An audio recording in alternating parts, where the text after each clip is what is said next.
Scottish food and drink, Burns supper, Highland culture, Highland games, made by student of second course Zagovskaya Yana. To say that food and drink is at the very heart of Scotland would be an understatement. More than just a night out, Scottish food and drink is the very lifeblood of Scotland's culture and economy. Scotland's natural larder of game, dairy products, fish, fruit and vegetables is the chief factor in traditional Scottish cooking, with a high reliance on simplicity and minimal seasoning without the rare and historically expensive spices found abroad. Scotland's traditional food and drink have been shaped by its cold and rugged terrain, as well as by its fractious history with its southerly neighbour England. Scotland drinks. In Scotland, there are a lot non-alcoholic and alcoholic drinks. Locally made alcoholic drinks include whiskey, gin, beer, wine and cider, as well as soft drinks included iron brew and Scottish fruit juices, Scottish milk, Scottish spring water, hot velvet shot, a richly indulgent hot chocolate shot, Krabby's non-alcoholic, ginger beers, sparkling press and red cola. Now I will talk about several drinks in Scotland. Scotch whisky. Scotch whisky, often referred to simply as Scotch, is regarded as one of the finest varieties of whisky in the world. Also, whisky is Scotland's national drink. Scottish law carefully controls how Scotch may be made. First of all Scotch is traditionally brewed only from malted barley, although more recently wheat and rye have been allowed. Whiskey is made from 3 ingredients: barley, yeast and water. Then it must be aged in oak barrels for at least 3 years. Generally, whiskey is aged for 8, 10, 12 or more years. The result is a brown liquor with a complex bouquet and a flavor that may range from honey to heavily smoked. Single malt Scotch has been brewed exclusively from barley at a single distillery. Other Scotches may be blended. Drambuie. Drambuie is a liqueur that has been produced commercially in the city of Edinburgh since the early 20th century by a single company. It consists of a blend of Scotch whisky, honey, herbs and spices. It tastes like a sweetened whisky. Drambuie is used to make the cocktail known as the rusty nail, a mix of Drambuie and whiskey, as well as variations such as the bent nail and the coffin nail. It can also be served with ginger ale or on the rocks.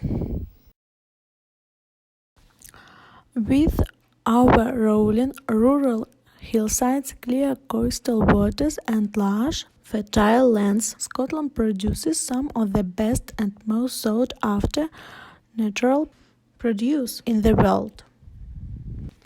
Haggis.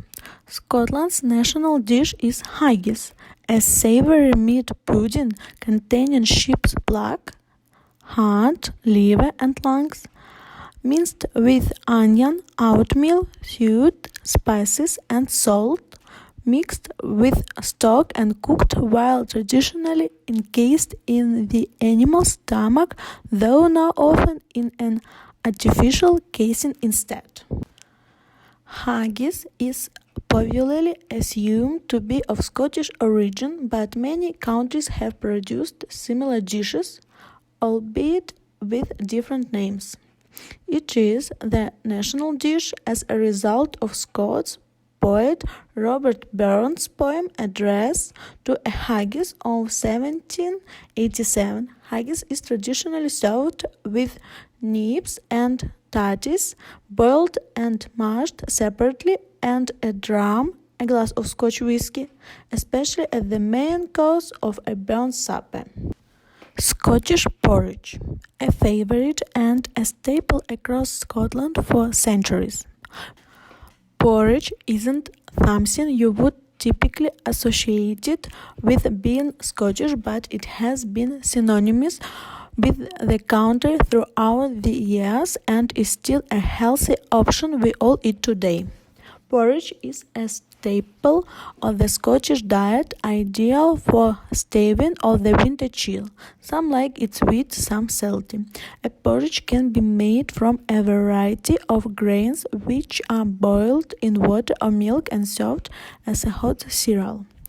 Scotland's version of porridge is made with oats, since that is the country's main crop, which basically makes it an oatmeal. Traditionally, porridge was cooked in a heavy saucepan with water and a little salt. The porridge was stirred with a wooden spatula. This paste was then cooled and stored in a wooden porridge drawer. From the drawer, the porridge would be eaten over several days. When cold, the porridge becomes somewhat thick and solid, which was useful as it could be cut into thick slices and eaten for lunch or fried for breakfast. With our rolling rural hillsides, clear coastal waters and lush, fertile lands, Scotland produces some of the best and most sought-after natural produce in the world. Haggis. Scotland's national dish is haggis, a savory meat pudding containing sheep's blood, heart, liver and lungs, minced with onion, oatmeal, suet, spices and salt, mixed with stock and cooked while traditionally encased in the animal's stomach, though now often in an artificial casing instead. Haggis is popularly assumed to be of Scottish origin, but many countries have produced similar dishes, albeit with different names. It is the national dish as a result of Scots poet Robert Burns' poem Address to a Haggis of 1787. Haggis is traditionally served with nibs and tatties, boiled and mashed separately, and a dram, a glass of Scotch whiskey, especially as the main course of a burnt supper. Scottish porridge, a favorite and a staple across Scotland for centuries. Porridge isn't something you would typically associate it with being Scottish, but it has been synonymous with the country throughout the years and is still a healthy option we all eat today. Porridge is a staple of the Scottish diet, ideal for staving off the winter chill. Some like it sweet, some salty. A porridge can be made from a variety of grains which are boiled in water or milk and served as a hot cereal. Scotland's version of porridge is made with oats, since that is the country's main crop, which basically makes it an oatmeal. Traditionally, porridge was cooked in a heavy saucepan with water and a little salt. The porridge was stirred with a wooden spatula. This paste was then cooled and stored in a wooden porridge drawer. From the drawer, the porridge would be eaten over several days. When cold, the porridge becomes somewhat thick and solid, which was useful as it could be cut into thick slices and eaten for lunch or fried for breakfast. Callan skink. Callan skink is a thick Scottish soup made of smoked haddock, potatoes and onions. It is often served as a starter at formal Scottish dinners, but it also widely served as an everyday dish across the northeast of Scotland. Local Recipes for Highland skiing have several slight variations, such as the use of milk instead of water or the addition of single cream. Other variations include mashing the potatoes to make the soup thicker. Highland skiing was traditionally served with bread. It has been described as smokier and more assertive than American chowder, heartier than classical French bisque. The Tanix tea cake. The Tanix tea cake is a sweet food often served with a cup of tea or coffee. It was developed by Sir Boyd Tannick in 1956. The product consists of a small round shortbread biscuit covered with a dough of Italian meringue, a whipped egg, white concoction similar to marshmallow, although somewhat lighter in texture. This is then encased in a thin layer of milk or dark chocolate and wrapped in a red and silver foil paper for the more popular milk chocolate variety, with blue, black, and gold wrapping for the dark. Scotch broth or hodgepodge. Scotch broth is a filling soup originating in Scotland but now obtainable worldwide. This is a rich stock made from boiling mutton, lamb, beef, and marrow bone. A range of vegetables are then added, which have been cut into squares and dried pulses. A handful of barley is usually also added to stock it up. Scotch broth is a thick soup that should be served piping hot. The proportions and ingredients vary according to the recipe or availability. Burns Supper. A Burns Supper is a celebration of the life and poetry of the poet Robert Burns, the author of many Scots poems. The suppers are normally held on or near the poet's birthday, the 25th of January, occasionally known as Robert Burns Day, but more commonly known as Burns Night. The first supper was held in memoriam at Burns Cottage by Burns' friends on the 21st of July in 1801, the 5th anniversary of his death. The first still extant Burns Club was founded in Greenock in 1801 by merchants, some of whom had known Burns. They held the first Burns supper on what they thought was his birthday, the 29th of January in 1802. But in 1803, they discovered that his date of birth was actually the 25th of January in 1759. Since then, suppers have been held on or about the 25th of January.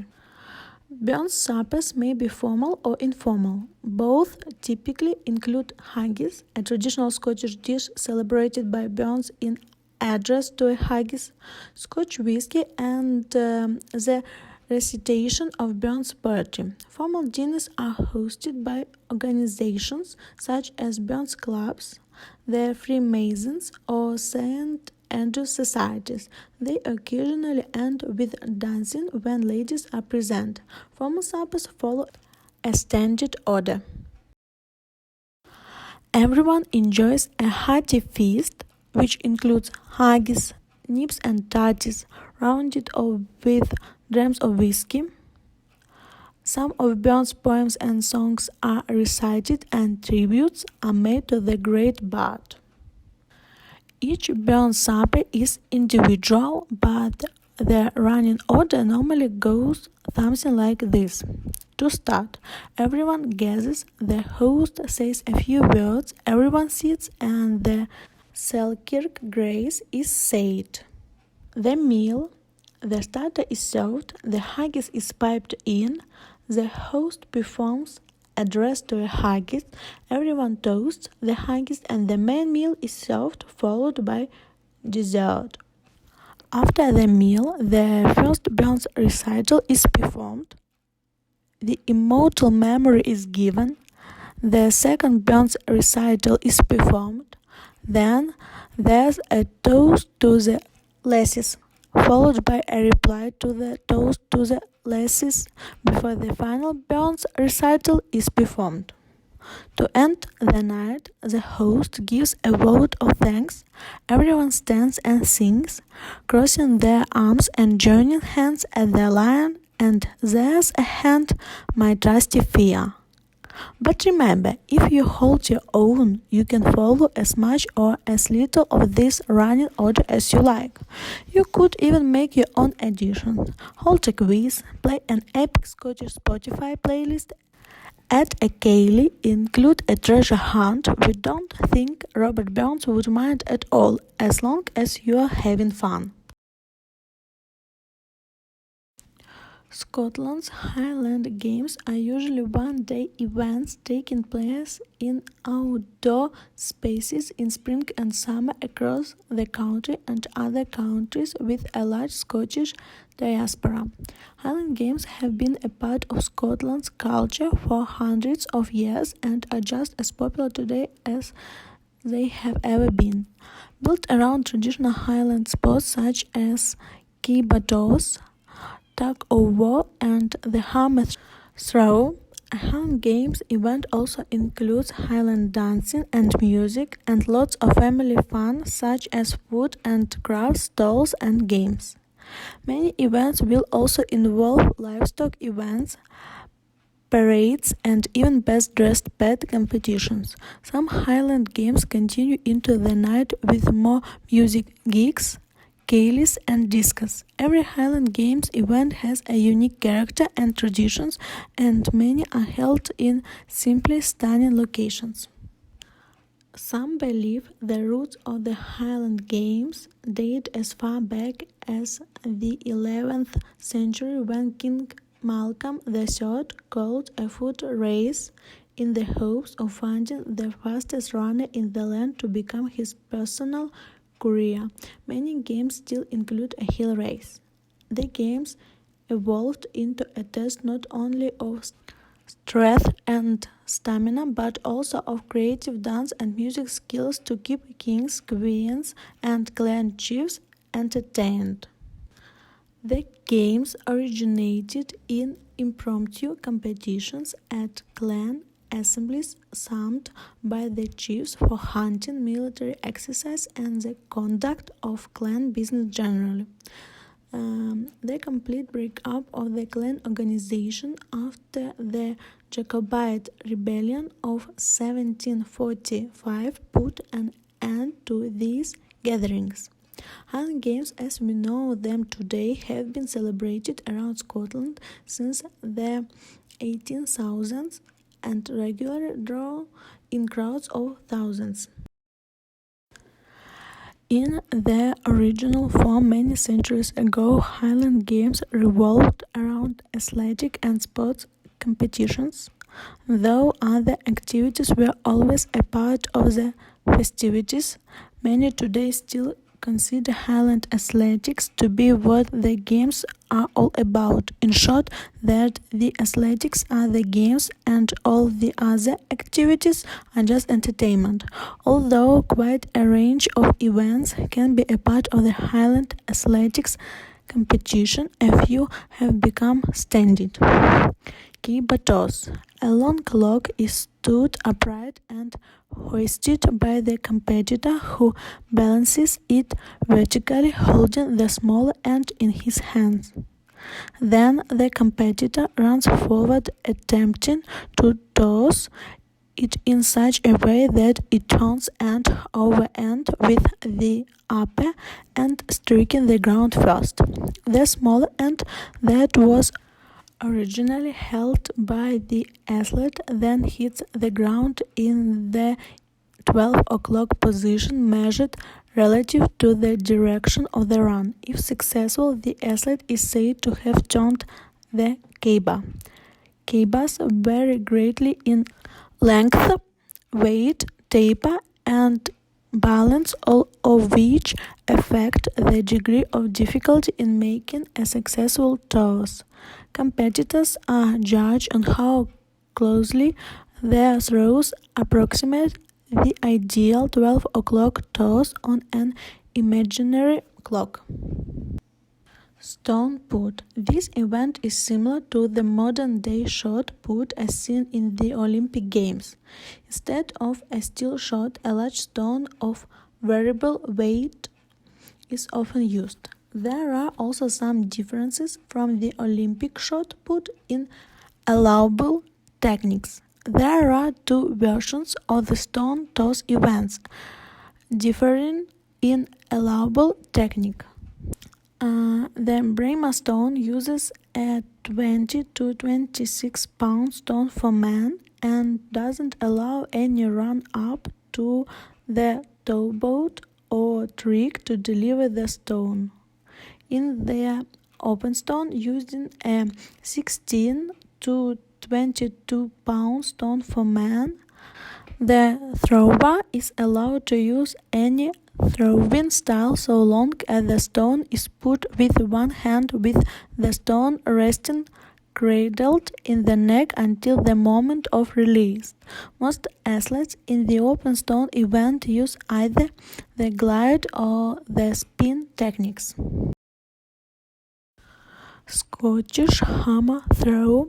This event is similar to the hammer throw as seen in modern-day track and field competitions, though with some difference. In the Scottish event, a round metal ball, when 16 or 22 pounds for men, or 12 or 16 pounds for women, is attached to the end of a shaft about 4 feet in length and made out of wood, bamboo, rattan, or plastic. With the feet in a fixed position, the hammer is whirled about one's head and thrown for distance over the shoulder. Sheaf toss.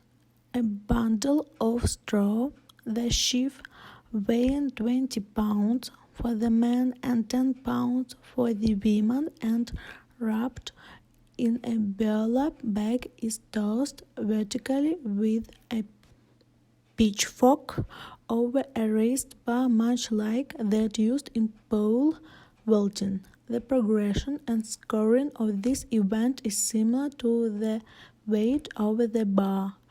There is significant debate among athletes as to whether the sheaf toss is in fact an authentic Highland event. Some argue it is actually a country fair event, but all agree that it is a great crowd pleasure. Weight throw, also known as the weight for distance event. There are actually two separate events, one using a light 28 pounds for men and 14 pounds for women, and the other a heavy 56 pounds for men and 42 pounds for masters men and 28 pounds for women weight.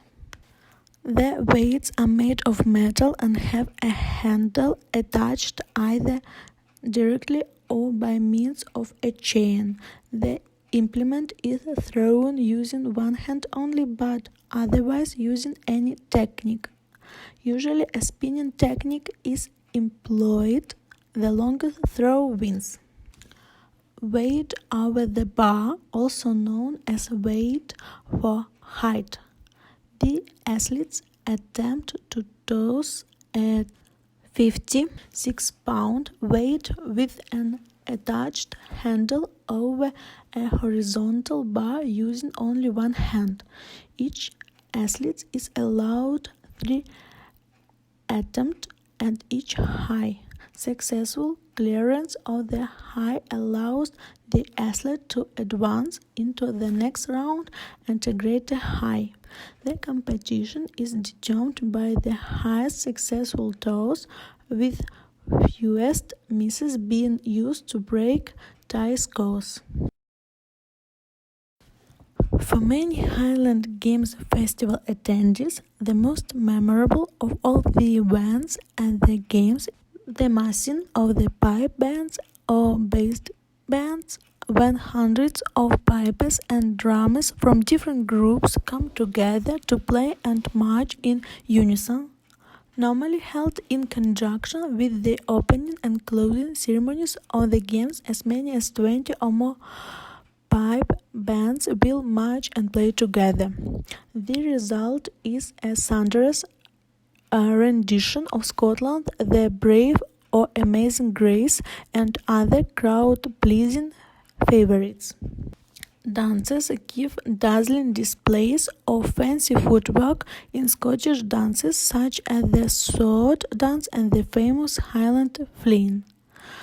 Competing for titles both solo and in groups, their colorful outfits and infectious energy will leave you in high spirits. The Cornwall Highland Gathering is renowned for the quality of its Highland dancing, drawing in the best performers from around the globe as they compete in the Scottish and World Championships.